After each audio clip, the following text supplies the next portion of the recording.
Uncle আপনার এত বড় মিছা কথা কেরাই কইছে? মা এত পাস করে নাই, এ প্লাস দূরে থাক, 4 সাবজেক্টে ফেল করছে। দূর মিয়া, তুমি মনে ভুল কইতাছ। আমার মায়া যায় নামাজ থেকে উঠাইছা আমারে কইছে এ প্লাস পাইছে। তোমার কোথাও ভুল হইতাছে। আমি নিজের চোখে রেজাল্ট দেখাইছি। আর দূর মিয়া, তোমার চোখে সমস্যা আছে।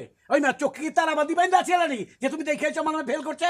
আচ্ছা ঠিক আছে ঠিক আছে, খারাপ অক্ষণই প্রমাণ হইব। আমার মায়ের ডাকতেছি। আমি নিজের চোখে রেজাল্ট দেখছি, আমার আর কি প্রমাণ দিবেন? তন্নি, আবে তন্নি। কি কইতেছেন আব্বাজান? আসসালামু আলাইকুম চাচা। ওই যে কি কইতাছে? আমি আর কি কমু চাচা জান, এই যে আপনি যে মিথ্যা কথা কইছেন যে আপনি এ প্লাস পাইছেন, এটা কইছেন কেন? আপনার বাপ জানতে পরে জানলে স্ট্রোক করবো। আপনি কি কইতেছেন এগুলা? হ্যাঁ, আমি এ প্লাস পাইছি, আপনারা কি কইছেন আমি ফেল করছি? আমি নিজের চোখে আপনার রেজাল্ট দেখাইছি, 4 সাবজেক্টে ফেল করছে। আব্বাজান দেখতেছেন কি কইতেছে?